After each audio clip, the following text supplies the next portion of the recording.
そうそう。お前ってバツイチだったよな。高校の同窓会、幹事が突然俺の近況を大声で周囲に言いふらした。周囲が驚く中、俺はうなずく。ああ、まあな。しかも子供いるんだろ？高卒のシングルファーザーか。大変だよな。幹事の声がやけに大きい。周りの視線が痛い。彼は俺を見下すようににやりと笑いながら言葉を続けた。俺はお前と違ってエリート街道まっしぐらなんだよ。人生思い通りに進んでる。そうだ、実は俺婚約したんだ。しかも相手は、ほら、ここにいるお前が振られた女だぜ。幹事は近くに座っていた女性の肩を叩いた。俺の元カノだった。えへへ、そうなの。彼にして大正解。彼、大手の建設会社にヘッドハンティングされたんだって。俺の話は婚約発表の前座だったのだろうか。帰ろう。そう考えた瞬間、店の入り口で小さな騒ぎが起こる。黒塗りのベンツが止まっていた。パパ！こんな時間まで起きてたのか？抱きついてきた娘の頭を撫でる。娘は幹事の顔を見ると首をかしげた。おじさん見たことあるよ。パパの会社の前で泣いてたよね。幹事の顔がみるみる土毛色に変わっていく。彼は自分のしでかしたことを深く後悔することになるのだが、時すでに遅し、人生は時として思いもよらない展開を見せる。この夜はまだ始まったばかりだった。俺の名前は千歳慎吾。今日も変わらず窓際の席でパソコンに向かっていた。連日仕事が忙しく、ついつい頭がぼんやりしてしまう。きちんと睡眠を取らなければなと反省し、頭をリセットするために少し外の風を浴びることにした。コンビニでペットボトルのコーヒーを買った後、使用のスマートフォンにメッセージが届いていることに気がついた。画面を確認すると、高校時代の同級生からだ。同窓会やるぞ。来週の土曜な。同窓会か。断る理由はないし、働き詰めの毎日だったから、久々に友人に会っていろいろな話をしたいと思っていたところだ。参加すると返信して当日を待つ。楽しみだなと思いながら仕事に戻った。そして訪れた同窓会当日、新宿の居酒屋に入るとすでに十数人が集まっていた。もちろんみんなが少しずつ年を重ねていた。スーツ姿も多いが、俺は会社で着替えていたためカジュアルな服装でいられた。今日はただの同級生の一人として過ごしたかったのだ。お、千歳じゃん。滝川正樹の声が響く。彼が今回の幹事だ。昔から派手な性格でクラスの人気者だった男である。今は大手商社でバリバリ働いているらしい。滝川、久しぶり。席に着くとすぐに各々の間で質問合戦が始まった。仕事は？彼女は？結婚は？俺も同じように質問されたので、まあそこそこの会社で働いてると曖昧に答える。すると突然、滝川が会話に割り込んできた。そうそう、千歳ってバツイチだったよな。ああ、まあな。だよな。しかも面白いことに、滝川はわざとらしく間を取る。まるで次の言葉の効果を最大限に引き出そうとするかのように。子供までいるんだよな。シングルファーザーってやつ？子供がいることは隠すことでもないし、恥ずべきことでもない。ただ、滝川の目にからかうような色が浮かんでいることに気づき、返答をためらった。それでも素直にうなずくことにした。へえ、そうだったんだ。ねえ、子供って何歳？誰かが興味本位で尋ねる。小学3年生だよ。俺が答えると、再び滝川が横から割り込んできた。かわいそうに。母親と離れて暮らすことになっちゃって。しかもさ、滝川が声を潜める。周囲が自然と身を乗り出す。元嫁、外国人だったんだよな。その言葉にさらなる興味の目が集まる。で、向こうで知り合ってすぐ結婚したけど、まあうまくいかなかったと。滝川の声には明らかな皮肉が含まれていた。バツイチでシングルファーザーって大変だよな。滝川の声がやけに大きい。まるで一人でも多くの人間に俺の現状を伝えるかのように。案の定周りの視線が一斉に俺に集まる。みんなの顔が一瞬にして同情的な表情に変わる。その視線が俺の心に重くのしかかってきた。いや、別に大変ってほどじゃないよ。俺は淡々と答える。しかし、その声は周囲の囁きに消されていく。子育て一人でやってんの？実家とかは？ああ、まあ、母さんが時々手伝ってくれてる。やっぱりね。滝川が大きな声で言う。母親に頼らないと子育てもままならない。そりゃそうだよな。高卒でしかもバツイチじゃ。その言葉に周囲からさらに同情の目が集まる。それは純粋な思いやりというより、どこか上から目線の同情だった。大変だよね。子供の教育費とか、シングルで子育てはきついでしょう。次々と投げかけられる言葉。その一つ一つが同情と哀れみを含んでいた。滝川は満足げな表情でこの状況を眺めている。彼の狙い通り、俺は同情される存在として扱われ始めていた。こういう反応は予想していたが、実際に経験すると想像以上に居心地が悪い。バツイチであることは事実だし、娘と二人で暮らしていることも事実だ。だが、それは決して不幸な状況ではない。むしろ、娘との時間は俺にとってかけがえのないものになっている。ねえ、養育費とか、ちゃんと払ってもらってるの？外国人の奥さんって文化の違いで大変だったんでしょ？子供の将来が心配よね。同情的な声がまた一つ重なる。その声の重みが俺の肩に次々とのしかかってくる。そんな空気を一変させたのは、元凶であった滝川の大きな声だった。ああ、そうそう、みんな聞いてくれよ。滝川が立ち上がり、グラスを手に取る。その表情には、どこか優越感めいたものが浮かんでいた。実は俺さ、婚約したんだ。お相手は彼女。滝川は、近くに座っていた一人の女性の肩を叩いた。その動作を見た俺は、息が止まりかけた。なぜなら、その相手は、俺の元カノだったから。恵子ちゃんと？周りから驚きの声が上がる。その反応に応えるように、恵子が立ち上がった。相変わらず、綺麗な女性だった。そうなの。恵子の声が柔らかく響く。昔と変わらない声。でも、その声色には、俺の知らない色が混ざっていた。まさきとは、去年の夏に再会してね。恵子が婚約までの経緯を話し始める。俺は黙ってグラスを握りしめていた。酒がまずい。喉を通るたびに胃の中が焼けるような感覚がする。彼にして大正解。なんと彼、大手の桜建設にヘッドハンティングされたんだって。恵子の言葉に周りが湧き立つ。あの桜建設？すごい。確か、駅前の商業施設、桜建設だよな。めっちゃおしゃれなとこ。すごい会社じゃん。やっぱり、滝川はエリートだよな。称賛の声が飛び交う。滝川は満足げな表情でグラスを傾けている。実はさ、滝川が声のトーンを落として周りに身を乗り出すように話し始めた。その仕草はまるで何か重大な機密を漏らすかのようだった。オフィスは超高層ビルの上層階でさ、応接室から見える夜景がやばいんだよね。まさに勝ち組の景色って感じ。すげえ。羨ましい。歓声が上がる。恵子は滝川の腕に寄り添いながら得意げな表情を浮かべていた。ねえ、年収いくらくらいなの？誰かが小声で尋ねる。それはまだ言えないけど、前の倍以上ってところかな。おお。周囲からため息混じりの驚きの声が漏れる。つーか、高卒で苦労してるやつとは人生の格が違うよな。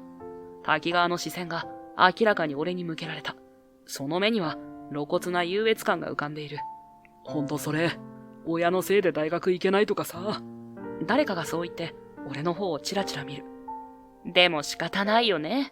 そういう人生もあるんだから。恵子の声には上から目線の同情が滲んでいた。付き合っていた時には決してこんな態度ではなかったのに。そうそう、子育ても大変だろうし、な。滝川がわざとらしく俺に語りかける。いや、別に。やっぱり人生って学歴だよね。そうそう、大学出てないとこういうチャンスもつかめないし。子供にもいい教育受けさせられるしね。小声で交わされる会話が俺の耳に突き刺さる。俺は静かにグラスを置いた。もう、この場に居続けたいとは思えなかった。帰ろうか。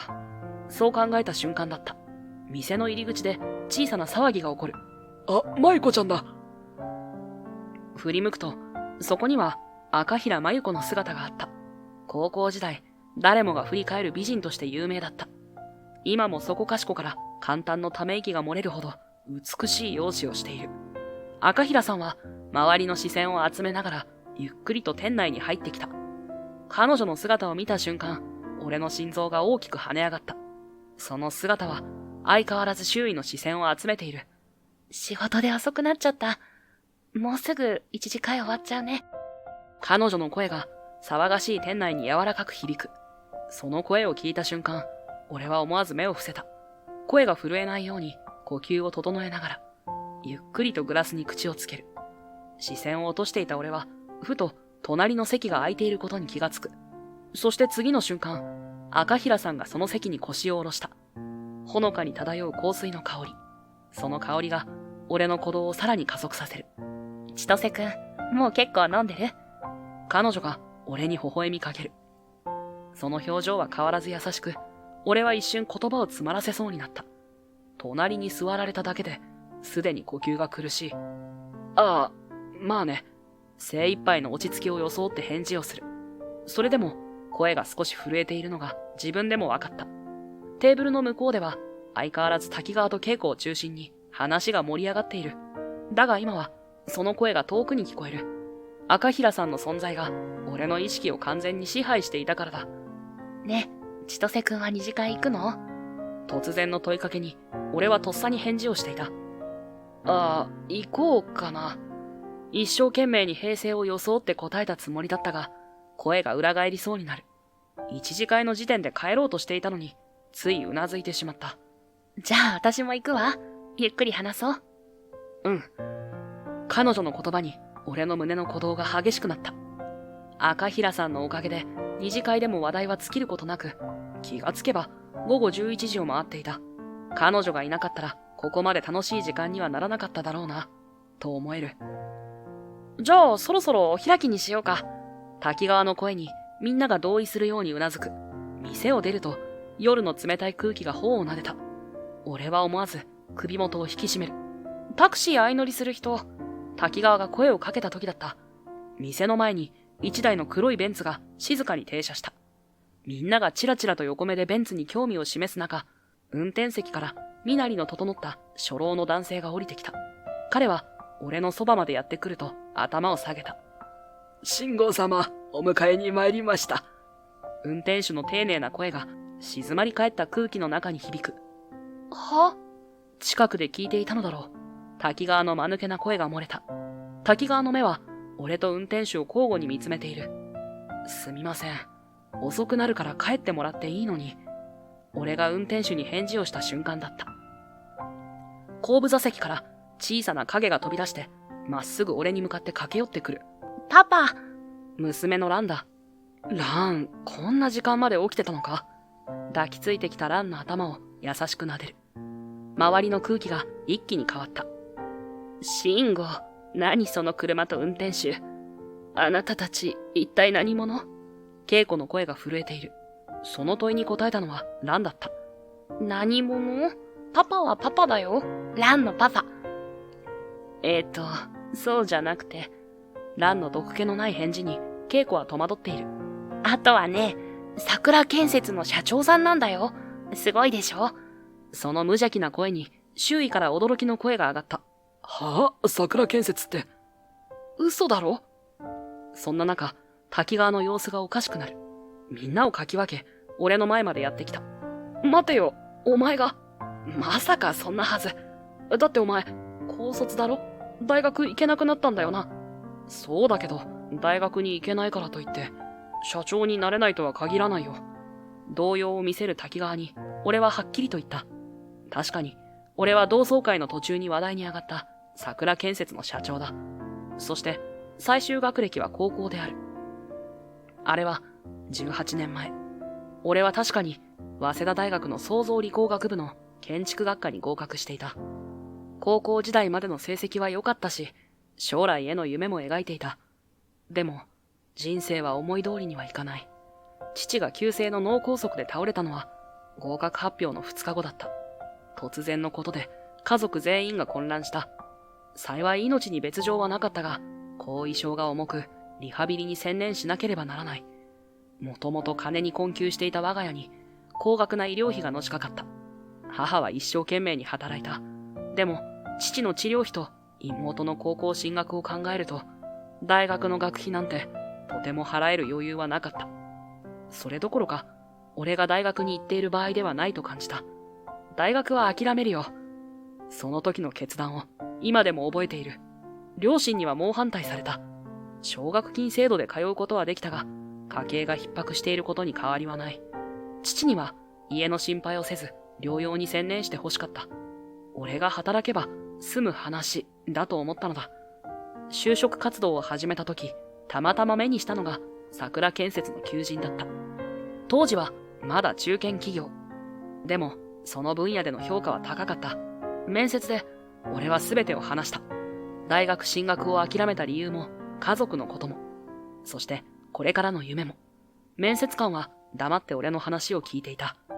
そして最後にこう言った。君はきっとどんな場所でも努力ができる人間だろう。その場所が我が社であれば、こんなに嬉しいことはないよ。それが全ての始まりだった。入社してからは誰よりも働いた。朝一番に出社し、夜遅くまで仕事を覚えた。休日も自主的に勉強会に参加し、建設業界の知識を吸収していった。家族を思って、ただひたすらに前を向いて歩いた。父の容体が安定し、妹が志望大学を考える時期になると、ますます頑張れた。入社から3年、俺はシンガポールの新規プロジェクトのメンバーに選ばれた。若手には珍しい海外案件だった。千歳には才能がある。努力できる才能が。上司はそう言って、俺を推薦してくれた。その言葉が、さらなる向上心の原動力になった。シンガポールでは、想像以上に厳しい現実が待っていた。言葉の壁、文化の違い、プレッシャー。でも、それを乗り越えるたびに確実に成長していった。5年間の海外勤務で3つの大型プロジェクトを成功させた。シンガポール中心部に建設した大規模商業施設、オーキッドプラザ。マリーナベイエリアの再開発事業。超高層オフィスビル、シンガポールスカイタワーの建築プロジェクト。協力会社や技術者同士の連携が難航したが、交渉力を駆使してチームをまとめ、予定予算内で完工までこぎつけた。その実績が認められ、帰国後には本社の役員に抜擢された。シンガポールから帰国して3年が経った頃、突然の出来事が起きた。当時の社長が重い病に倒れたのだ。その知らせを聞いたとき、胸が締め付けられる思いだった。社長は俺にとって単なる上司以上の存在だった。家族の事情で大学進学を諦めた俺を採用し、常に励まし、導いてくれた恩人だった。取締役会は緊急招集された。後継者問題が議題の中心だった。当然、年功序列や株式保有比率を中心に考えられるものだと思っていたが、社長は病床から一通の手紙をよこした。私の後継者として千歳慎吾を推薦する。その言葉を手紙を読んだ秘書が告げたとき、俺は言葉を失った。手紙には続きがあった。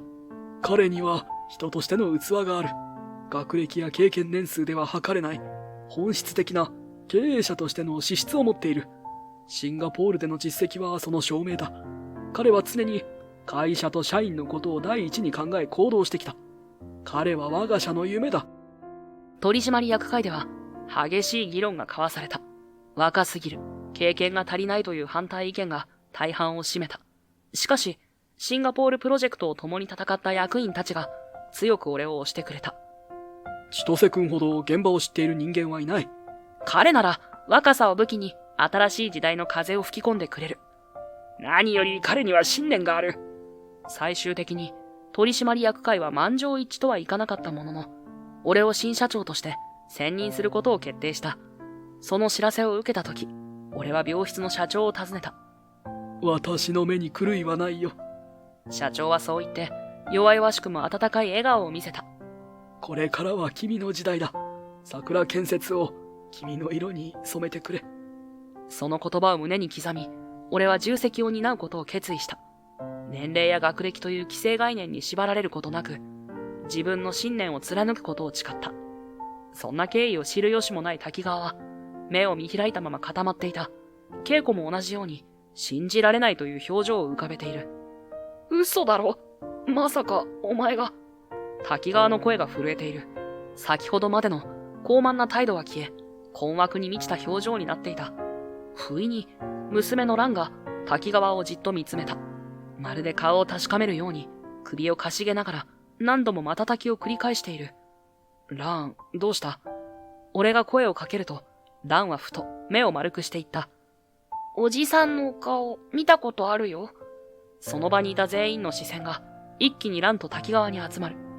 滝川は怪訝そうな顔をして彼女から視線をそらせない。蘭は何か思い出すようにポンと手を叩いた。そうだ、パパの会社の前で泣いてたよね。この間。蘭の無邪気な声が静かな店内に響き渡る。その瞬間、滝川の表情がみるみる青ざめていく。周囲も息を飲み、誰もが次の言葉を待つように固まっていた。は？滝川の声が裏返る。その反応に周囲がさらにざわめき始めた。先月、パパのお迎えを待ってる時に見たの。おじさんが会社の前で泣きながら何か言ってた。その瞬間、滝川が大声を上げた。何言ってるんだよ。さすが高卒の娘は嘘つきだな。お前が社長ってのも嘘なんだろ？一生懸命に取り繕おうとする滝川。しかし、その態度は逆に彼の動揺を際立たせていた。嘘じゃないもん。蘭の声が店内に力強く響いた。その小さな体からは想像もつかないほど、はっきりとした口調だった。絶対におじさんだったよ。だって、蘭ちゃんと見たもん。蘭は真剣な表情で滝川を見つめる。少し涙ぐみながらも、決してひるむことなく、まっすぐな目で言葉を続けた。パパの会社の前でおじさんが立ってたの。スーツ着て、うつむいて、すごく落ち込んでるみたいだった。何かブツブツ言いながら顔を手で覆って泣いてた。店内の空気が一瞬で張り詰める。滝川の顔が引きつるのが分かった。何を言ってるんだよ。見間違いだろ。お前の父親が社長っていうのもデタラメだろうが。滝川はあからさまに取り乱した様子で声を荒げる。すると、赤平さんが前へ踏み出し、静かだがはっきりした口調で告げた。滝川くん、落ち着いて。彼が桜建設の社長だっていうのは本当よ。私たちの会社もお世話になっているから、私が保証するわ。彼女はみんなの前ではっきりと告げた。赤平さん。まゆこちゃん、突然どうしたの？同級生たちが戸惑う中、赤平さんは物おじせずに言う。私の勤めている建設設計事務所は桜建設と緊密な取引関係があるの。でもそれは表面的な話に過ぎないわ。赤平さんは一度深く息を吸い続けた。3年前、私たちの会社は倒産寸前だった。先代の社長が経営に失敗して、その時の借金が重荷になったの。どの銀行からも融資を断られ、従業員の給料も滞りがちで、誰もが諦めかけていた時期に、千歳くんが現れたの。最初は取引先の社長として、形式的な挨拶に来ただけだったのに、赤平さんの瞳に懐かしむような色が浮かぶ。帳簿を見せてほしいって言うから、恥ずかしかったけど見せたの。そしたら、徹夜で財務内容を分析してくれて、翌日、具体的な再建案を持ってきてくれたわ。無駄な経費の削減方法、効率的な人員配置、新規事業の提案、それに銀行との交渉方法まで。赤平さんの声が次第に熱を帯びていく。普通、倒産しそうな会社なんて取引を切るのが当たり前でしょ。でも、千歳くんは違った。この業界にはあなたたちのような情熱を持った会社が必要なんですって。それだけじゃないの。自ら銀行との交渉の場に立ち会ってくれて、私たちの可能性を説明してくれた。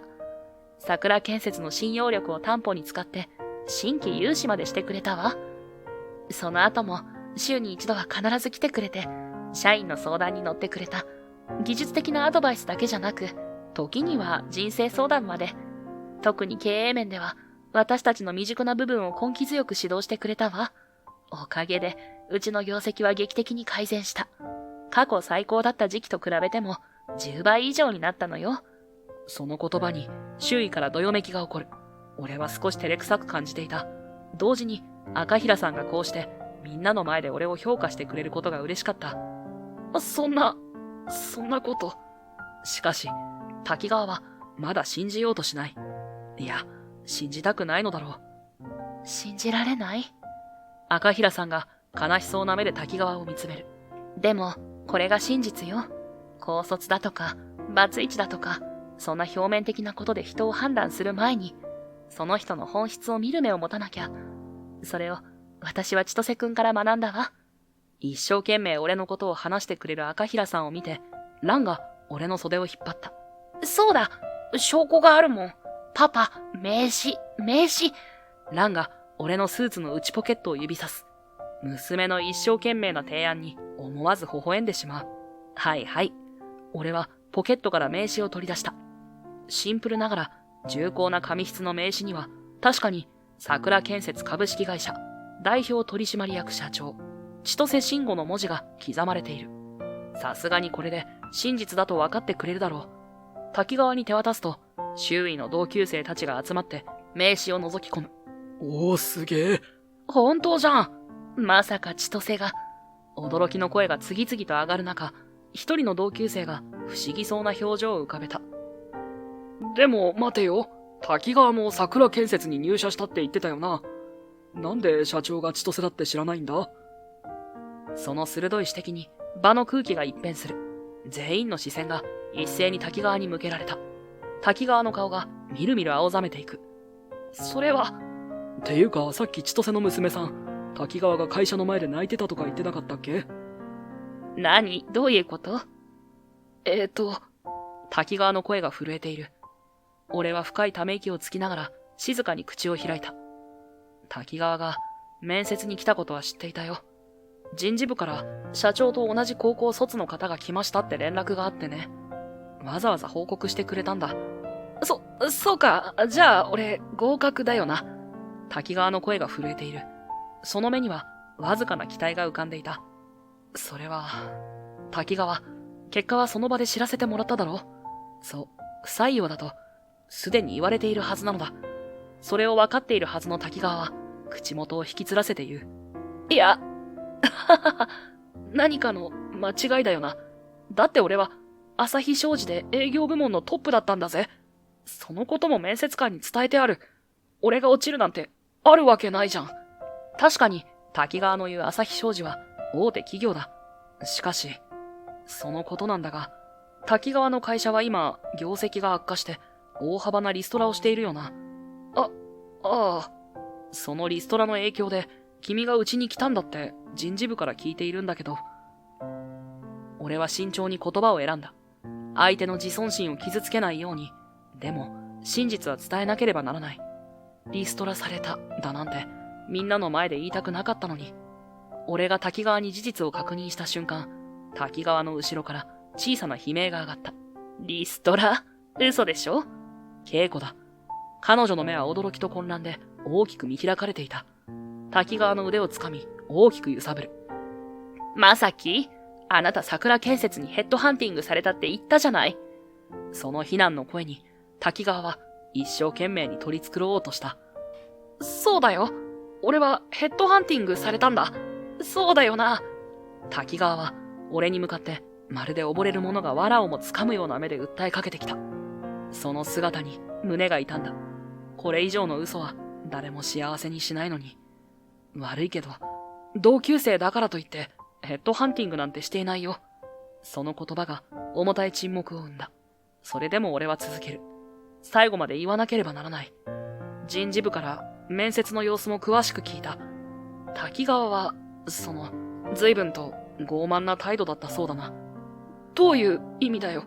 まず、履歴書の志望動機欄には、御社の発展のために私の才能を使ってあげてもいいって書いてあった。面接でも同じようなことを言ったらしいな。その言葉に周囲からどよめきが起こる。それってやばくない？マジ？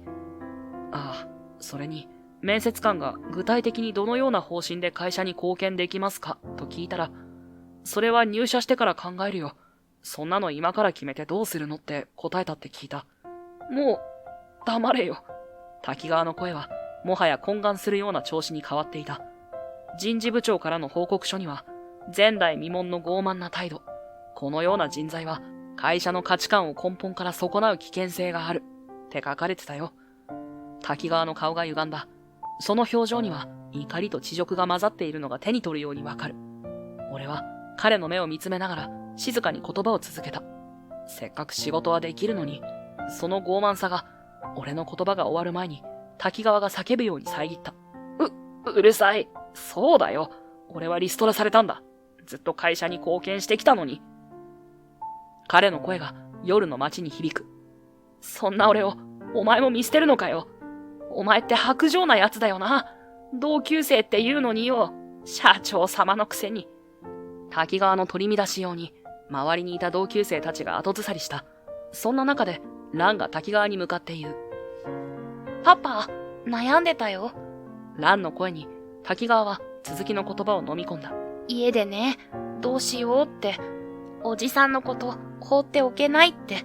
でも、今度同窓会で会うから、その時に話聞けたら聞いてみるかって言ってた。蘭の無邪気な声が、この重苦しい空気の中で、不思議な清涼感を持って響いた。俺は、思わず娘の頭を優しく撫でた。蘭の言う通りだ。お前ともう少しちゃんと話せたら、考えようって思ったんだけど。どういう意味だよ。朝日商事での実績は本物だった。営業のスキルも申し分ない。ただ、面接での態度は良くなかった。だから、一度俺が直接会って、様子を伺おうと思っていたんだよ。静まり返った空気の中で、俺は滝川をまっすぐ見つめながらそう告げる。滝川の背後に立つ稽古が、驚いたように俺の言葉を聞き返した。ねえ、ちょっと待ってよ。それってどういうこと？じゃあ、あなた今、無職ってこと？その声は震えていた。その震えは、怒りなのか悲しみなのか。おそらく、その全てが混ざり合っているのだろう。無理もない。どうして言ってくれなかったの？稽古の声が次第に大きくなる。滝川は、稽古から目をそらした。言えるわけないだろ。言ったら婚約破棄するだろ。違うのかよ。その瞬間、稽古の表情が一変する。怒りと悲しみが入り混じった表情から、完全な憤怒へと変化した。当たり前じゃない。無職と結婚するわけないでしょ。ありえない。この詐欺師。涙が頬を伝う。しかし、それは悲しみの涙ではなく、純粋な怒りの涙だった。私の人生を台無しにする気？こんなことなら。稽古は俺の方を向いて叫ぶ。シンゴをキープしておくんだったわ。その言葉を聞いた瞬間、俺の心が痛んだ。稽古は恋人という存在を、人間を何だと思っているんだろう。はぁ？滝川の声がさらに荒々しくなる。なんだそれ。お前がそう言うなら俺だって本当は、まゆこが良かったんだよ。滝川は赤平さんの方を向いた。突然名前を出された赤平さんは目を見開く。何？稽古の声が震える。そうだよ。お前なんかより、まゆこの方が何倍も魅力的じゃないか。じゃあ私は代理だったってこと？稽古の叫び声がさらに大きくなる。違う。いや、でも、滝川の言葉が続かない。最低よ。私の気持ちをあなた何だと思ってるの？お前こそ、俺のことを何だと思ってるんだよ。無職だから結婚できない？人を見る目そんなところかよ。じゃあなんで隠してたのよ。自分で分かってたでしょ。こんなの詐欺じゃない？二人の土星が交錯する。その時、二次会を開いていた店の店員が出てきた。お客様、お静かに。その声を振り払うように、滝川は赤平さんに詰め寄った。まゆこ知ってるぜ。お前、高校の時俺のこと好きだったよな。何の話？赤平さんが困惑している。その様子を見た滝川は、自分に都合のいい反応だと勘違いしたのか、さらに強引に話を進めようと一歩近づいた。今から俺と、やめて。赤平さんの声が滝川の言葉を遮った。その声には、これまでの彼女からは想像できないような強い感情が込められていた。やめてよ。私はずっと千歳くんに片思いしてきたんだから、適当な嘘つかないで。今度は俺がその場に立ち尽くす番だった。赤平さんが俺に片思いだって。はぁ？お前が千歳に？何の冗談だよ。冗談じゃないわ。高校2年の時だったわ。私が美術室で作品を作ってた時、足場が悪くて派手に転んだの。そしたら画材が散らばって、せっかく完成しかけてた作品までダメになって。赤平さんの言葉に当時のことをぼんやり思い出した。その時、千歳くんが通りかかってくれて、私の怪我の具合を確認してから、散らばった画材を全部集めてくれたわ。それから、一緒に作り直そうって、放課後ずっと付き合ってくれて。確かにそんな出来事があった。でもまさかそれが。その時から、その優しさに、私。赤平さんの声が途切れる。頬が赤く染まっていく。それから、仕事で再会して、浮かれてたわ。彼は、結婚してたけど、それでもずっと。赤平さんは突然、自分の言葉の重みに気づいたかのように口を押さえた。俺を振り返って、顔を真っ赤にする。ごめんなさい。こんなこと言うつもりじゃ。そう叫ぶと、走り去ってしまった。待って！俺は一瞬ほうけていたが、とっさに赤平さんを追いかけていた。周囲の視線など気にしている場合ではない。今この瞬間を逃せば、何かが永遠に失われてしまう。そんな焦燥感が、俺の背中を押していた。パパ、頑張れ！後ろからランの声が響く。その声に力をもらいながら、俺は夜の街を走り続けた。ラン様、社長はもしかして。運転手の言葉に、ランが得意げに答える声が遠くに聞こえた。パパね、推しがいまいち足りないからね。そんなませた会話も、もう耳に入らない。赤平さんの姿を追って、俺は一生懸命に走り続けた。やがて前方に小さな公園が見えてきた。そこのベンチに一人の影が座り込んでいる。間違いない。彼女だ。赤平さん。息を切らしながらゆっくりと近づく。赤平さんは顔を上げない。両手で顔を覆ったまま小刻みに震えている。千歳くん、さっき言ったこと忘れて、お願い。その声には懇願するような切実さがあった。でも、俺には彼女の気持ちをなかったことにする気はなかった。俺の話を聞いてほしいんだけど、深く息を吸って、ゆっくりと言葉を紡ぎ始めた。実は、高校の時、赤平さんのことが好きだった。その言葉に、赤平さんが勢いよく顔を上げた。でも、稽古から聞いたんだ。赤平さんは滝川のことが好きなんだって。その目には、驚きと戸惑いが浮かんでいた。そんな、私は。だから俺は諦めたんだ。夜風が二人の間を通り過ぎる。沈黙が流れる。違うわ。私は千歳くんのことを。もしかして、稽古は千歳くんのことが好きだったから、あなたに嘘をついたの。そうかもしれない。でも、奥さんは？奥さんがいるのよね。あれ、でも、今は独身だっけ？その質問に、俺は少し目を伏せた。元妻とは、出張先のシンガポールで知り合ったんだ。シンガポールでのプロジェクトは想像以上に厳しくて、言葉の壁も高かったし、何度も挫折しそうになった。そんな時、彼女と出会った。当時を思い出しながら、ゆっくりと伝える。彼女は日系企業の現地スタッフで、プロジェクトの通訳として関わってくれた。仕事の相談に乗ってくれたり、現地の文化を教えてくれたり、公私ともに俺の支えになってくれた。一緒にいて楽しかった。だから結婚した。その言葉に赤平さんが小さく息を飲む。でも、帰国が決まった時、彼女は私にはシンガポールでやりたいことがあるって、俺は日本で、彼女はシンガポールで、それぞれの夢を追うことにした。幸せだった日々を振り返りながら、俺は続ける。今でも、彼女とはいい関係を保っているんだよ。ランのことも大切にしてくれてる。ただ、お互いの夢を追う中で、少しずつ価値観のズレが見えてきた。彼女は仕事第一。俺は、家族と共に過ごす時間を大切にしたかった。夫婦という関係は、俺たちには合わなかったんだ。そう、これが決定的な違いだった。だから、別々の道を進むことを選んだ。後悔はしていない。むしろ、その選択のおかげで、今の俺がいる。ランも、定期的に彼女と電話していて、寂しい思いをさせてしまっているとは思うが、その分、俺が一緒にいてやれるようにしているんだ。そうだったのね。赤平さんの声が夜の闇に溶け込むように柔らかく響く。それで、実は再会した時から俺、赤平さんのことずっと気になってた。俺は率直に気持ちを伝えることにした。もう誤解や遠回りは必要ない。設計の打ち合わせで初めて会った時、驚いたよ。昔と変わらない真剣な眼差しで図面を見つめる姿に高校時代のことを思い出した。昔の気持ちがぶり返しただけかと思ったんだけど、そうじゃなくて、今の大人の赤平さんをもう一度好きになったんだ。その言葉に赤平さんの方がさらに赤くなる。私も、その時から意識してた。というか、高校の頃からずっと好きだったから。でも、シングルファーザーだって聞いて遠慮してた。子育てで大変なのに、私なんかが。彼女の言葉に胸が締め付けられる。そうか。そんな風に考えていたのか。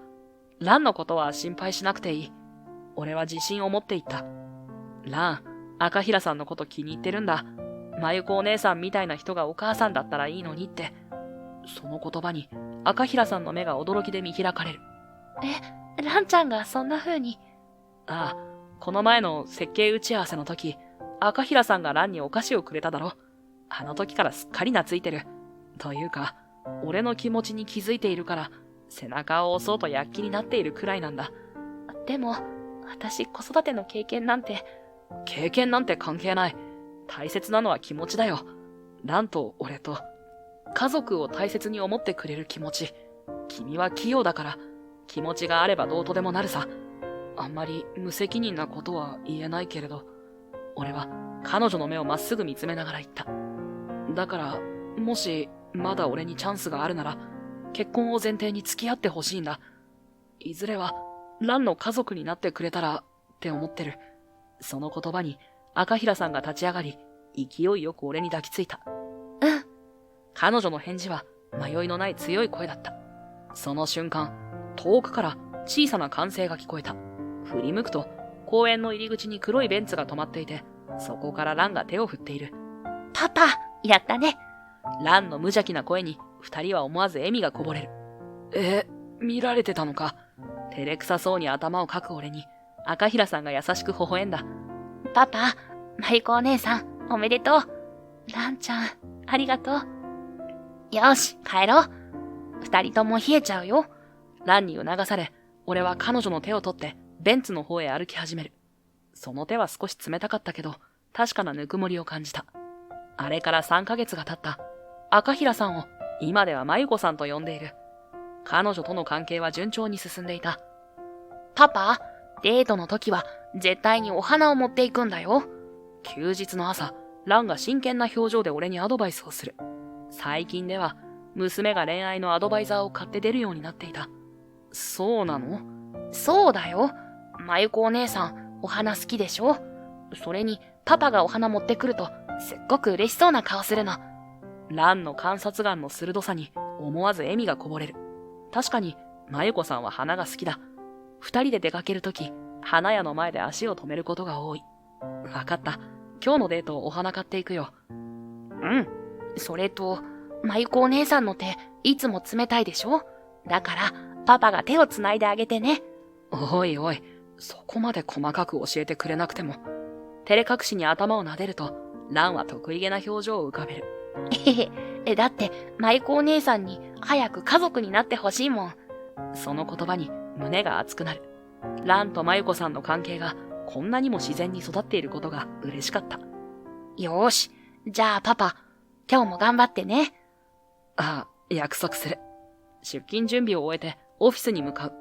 今日は午前中だけ仕事をして、午後からまゆこさんとデートの約束だ。本社ビルに到着し、エレベーターを降りると、ロビーで意外な人物と出会った。慎吾。稽古だった。同窓会以来の再会に少し戸惑う。ここで何を？ごめんなさい、突然。でも話があって。稽古の声にはどこか切迫感があった。わかった。じゃあ、応接室で。人目を避けるように応接室に案内する。席に着くと、稽古が深く息を吸った。慎吾、お願いがあるの。その言葉になんとなく話の内容が予想できた。やり直してくれない？案の定という思いとともに静かに首を振る。無理だよ、恵子。今は真由子さんと結婚を視野に入れて付き合ってるから。違うの。恵子が強い口調で遮る。そうじゃないの。まさきのことよ。予想外の言葉に一瞬言葉を失う。まさき頑張ってるの。あの日以来、毎日一生懸命に給食活動してる。今は小さな建設会社で現場監督の見習いとして働いてるの。その言葉に少し驚く。滝川が現場作業を。肉体労働だけはしたくないと学生時代から口にしていたあの滝川が。あのまさきが毎日工事現場で汗を流してる。手も擦り傷だらけ。でも一言も文句を言わないの。確かにまだビッグマウスなところはあるわ。それが彼の悪いところ。でも本当に変わろうとしてるの。俺は黙って恵子の言葉を聞いていた。だからもう一度だけチャンスをください。理不尽なお願いだって分かってる。でも恵子の声が途切れる。しばらくの沈黙の後、俺はゆっくりと口を開いた。いいよ。え？恵子が驚いた表情を浮かべる。君に免じて一度だけチャンスをあげる。本当？君は昔から人のいいところを見つけるのがうまかった。高校時代を思い出しながら言葉を続ける。弱い立場の人を助けたり、誰かが困ってると真っ先に手を差し伸べたり、そういう優しさは今も変わってないんだね。恵子の目から涙がこぼれ落ちる。まさきの今の姿を信じて、こうして頼みに来てくれた。その気持ちは伝わった。ポケットからスマートフォンを取り出し、メールを送る。人事部に改めて面接の機会を設けるように指示を出した。本当に？ただし、俺は真剣な表情で恵子の目を見つめた。これが最後のチャンスだからね。もし今回も同じような態度を取るようなら、もう二度とチャンスはない。ありがとう。本当にありがとう。恵子が深々と頭を下げる。まさきには私からちゃんと言い聞かせるわ。絶対にこのチャンスを無駄にしないように。1週間後、本社の会議室。人事部長の隣に俺が座り、そして向かいには滝川が座っている。滝川の姿は同窓会の時とは明らかに違っていた。高価そうなスーツではなく、パリッとしたスーツ。手には作業でついたと思われる傷跡が残っている。では、改めて面接を始めさせていただきます。人事部長の声が静かな会議室に響く。彼は机の上の書類に目を通しながらゆっくりと話し始めた。滝川さん、前回の面接でのあなたの態度についてどう思われますか？その質問に滝川は深く頭を下げた。その説は誠に申し訳ありませんでした。前回は傲慢な態度をとってしまって、自分の実績を自慢するばかりでした。ええ、あなたの前回の態度は社会人として、人として目に余るものでした。正直に申し上げますが、社長の推薦がなければこの場も設けていませんよ。その言葉に滝川の肩が震える。はい、本当にありがとうございます。あの時はリストラされてかなり焦っていました。結婚を控えていてどうにかしなければという一心で。滝川の告白に人事部長の表情は柔らかくならない。滝川さん、あなた朝日商事でのことを覚えていますか？リストラ直前の営業成績です。半年で営業1位から最下位に転落していますよね。その指摘に滝川の顔が青ざめる。これは成績が悪くなったから切られた。そう理解していいんですか？追い詰めるような質問。滝川は言葉を失いうつむくばかり。そんな方に弊社の業務は任せられません。結果は前回と同じです。その時、会議室の内線電話が鳴った。俺は電話に出て相手を確認するとうなずく。入ってきてください。それから1分して扉が開き、一人の社員が入ってきた。その姿を見た瞬間、滝川が息を飲む。田中。お久しぶりです、滝川さん。田中と名乗った男性は滝川に向かって深々と頭を下げた。彼はうちの営業部である。俺、今、桜建設で働かせていただいてます。実は滝川さんの件を耳にして、どうしてもお話ししなければと思いまして。田中君は真剣な表情で続ける。滝川さんが営業最下位になった理由、知ってるんです。人事部長は首をひねった。どういう意味だい？俺、朝日商事で滝川さんの後輩でした。当時、新人だった自分は、営業の数字が全然取れなくて、田中くんの声が少し震える。会社からは、このままじゃ左遷だって言われて、でもその時、滝川さんが助けてくれたんです。滝川さんは、自分の案件を私に回してくれました。新人だからって、切られそうな人にも大きな案件を譲ってました。その告白に、人事部長が目を見開く。確か、その時期に大量のリストラがありました。特に若手が狙われていました。でも、滝川さんのおかげで、多くの後輩が数字を残せた。結果、リストラを免れることができたんです。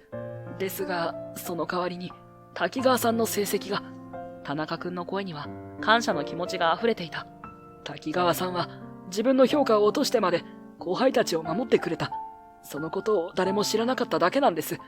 今、滝川さんがピンチだって聞いて、いても立ってもいられなくて、俺も助けてもらった一人だから。そう、彼は前の会社で滝川に世話になったと俺に訴えてきた。滝川の面接の噂は社内で広まっており、偶然耳にしたのだという。あの人がリストラされたのは俺のせいなんです、と社長室に乗り込んできたので、何事かと思って話を聞くと、驚きの事実を聞かされたというわけだ。田中くんの告白を聞いた俺は滝川に尋ねた。滝川、なぜ彼や他の社員を助けたんだ？その問いに滝川は目を伏せた。俺、高校の時父親を亡くしたんだ。父は町工場で働いてた。でも会社の業績が悪化して、社員たちは次々と退職に追い込まれていった。父は若手社員を守るために自分から退職を申し出た。それから不況の影響と年齢もあって正社員雇用はされなかった。だからいろいろな派遣の仕事を掛け持ちして過労で倒れた。滝川の声が途切れる。握りしめた拳が小刻みに震えていた。最後に父が言ったんだ。まさき人の上に立つ者になったら必ず部下を守れよって。だから俺は田中たちを見捨てられなかった。そうか。確かに俺は傲慢だった。でもあの時だけは父の言葉を守れた。だから営業成績が下がってもリストラされても後悔はしていない。その告白を聞いた人事部長は厳しい表情を崩さない。話になりませんね。その言葉に滝川の肩が落ちる。諦めの色がその表情に浮かぶ。しかし俺は首を横に振った。採用しよう。え？滝川の目が見開かれる。人事部長も驚いた表情を浮かべている。社長、正気ですか？いくらあなたの人柄がいいからといって同級生を。同級生だからじゃない。滝川には人を思いやる心がある。それは高校時代から変わっていない。むしろ社会人になってさらに磨かれている。俺は滝川の目をまっすぐ見つめながら続けた。ただし一つ条件がある。傲慢な態度は直してくれ。どんな状況になってもだ。君の本質は優しさなのに、その態度のせいで損をしている。直せるか？ああ、いや、はい。滝川は声を震わせながら答えた。そして突然、田中の方を向いた。田中、ありがとう。その言葉とともに、滝川の方を涙が伝う。俺のことをこんな風に思ってくれて、本当にありがとう。何言ってるんですか。もともとは滝川さんのおかげなんですよ。その様子を見ていた人事部長に、俺は静かに語りかけた。君が冷静に判断できることは素晴らしい。でも、その判断の先にある人を見る目も必要だよ。時には数字や態度の向こう側にある本質を見抜く力も必要だと、俺は思うんだ。その言葉に人事部長は深く考え込むような表情を見せた。そして、ゆっくりとうなずく。社長の言う通りですね。私ももう少し視野を広げなければ。ありがとう。それじゃあ滝川、来週から研修を始めましょう。まずは現場での経験を生かして、施工管理部門からのスタートだね。はい、ありがとうございます。滝川が深々と頭を下げた。面接が終わり、滝川が去った後、人事部長が俺に尋ねた。本当によろしいのですか？あ、彼には必ず期待に応えてくれる何かがある。それに、人は誰でもチャンスをつかむ資格がある。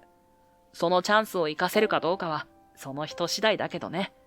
その日の夜、まゆこさんとデートに向かった。花束を持って待ち合わせ場所に向かう。もう恒例の土産になっていた。慎吾さん、お花ありがとう。まゆこさんが嬉しそうに花束を受け取る。その笑顔を見るたび、改めて蘭の観察眼の鋭さに感心する。俺が今日の出来事を話すと、まゆこさんは、そうと安堵のため息をついた。滝川くん、桜建設で働くことになったのね。実は、稽古から聞いてたんだ。滝川が成績を落としてリストラされた理由が他人のためだったって。そっか、稽古もあれからいろいろ調べてたみたいだったの。滝川くんがリストラされただなんて信じられなかったのね。そして、あの子の勘は半分当たっていたんだ。ああ、後輩たちを守るために自分の案件を譲っていたなんてな。まゆこさんは静かにうなずいた。私、あなたの判断は正しいと思う。人は見た目や、その時の態度だけじゃ判断できない。その人の本質を見抜く目が必要なのよね。私も見習わなくちゃ。その言葉に、俺は思わず手を伸ばし、まゆこさんの手を握った。少し冷たい手に自然とぬくもりが伝わる。滝川、うまくいくといいな。私たちもね。うん、そうだね。まゆこさんの言葉に胸が熱くなる。二人で歩く夜の街。季節は冬に近づいていたが、心は暖かかった。それから半年が経った。滝川は予想以上の活躍を見せていた。施工管理部門では、現場での経験を生かし、作業員たちとの信頼関係を築いていった。以前のような高圧的な態度は影を潜め、代わりに穏やかな笑顔で現場を取り仕切るようになっていた。滝川さんは俺たちの気持ちが分かってくれるんです。ある作業員がそう語っていた。確かに彼は現場の小さな変化も見逃さない。作業員の体調管理にも気を配り、無理な作業スケジュールは立てない。そんな彼の姿勢は次第に数字となって現れ始めた。問題発生率の低下、後期の遵守率の向上、何より現場の雰囲気が明るくなった。千歳社長、ある日、人事部長が報告に来た。滝川くんの評価なのですが、予想以上です。特に現場の士気向上に大きく貢献しています。その言葉に、俺は満足げにうなずいた。それと、滝川は仕事だけでなく、プライベートも順調のようだ。滝川と恵子の結婚式が来月に控えているのだ。一時期破局しかけた二人は、紆余曲折を経て、より強い絆で結ばれようとしていた。同級生たちの前で醜く言い争っていたのが嘘のようだ。二人とも根っこの部分では人を思いやれる人間なんだな。人は誰でも過ちを犯す。でも、その過ちに気づき、真摯に向き合えば、必ず道は開ける。滝川は、そのいい例だった。彼の変化は、会社全体にもいい影響を与えていた。人事部でも、これまでの形式的な評価基準を見直す動きが出てきた。数字だけでなく、人間性や成長の可能性にも目を向けるようになったのだ。人を評価するとき、表面的な部分だけを見てはいけない。その人の持つ可能性、隠れた優しさ、変わろうとする意志、それらを見抜く目を持つことが経営者として、そして一人の人間として大切なのだと。休日の午後、俺はまゆこさんと蘭を連れて近所の公園に来ていた。いつもの週末の過ごし方だ。パパ、ブランコをして。蘭の声に俺は微笑みながら立ち上がる。蘭の正面にはまゆこさんが微笑みながら俺たちを見ていた。俺たちの左手薬指にはお揃いの指輪が光っている。次は、まゆこママが押して。はーい、任せて。夕暮れの公園で、蘭とまゆこさんの笑顔を見守りながら、俺たちは確かな幸せを感じていた。これが、俺たち家族の形なのだと。人生は、時として思いがけない展開を見せる。でも、その一つ一つが必然なのかもしれない。すべては、より良い未来へと続く道しるべなのだから。公園に沈む夕日が、三人の影を優しく染めていく。これから始まる新しい日々に、静かな期待が膨らんでいった。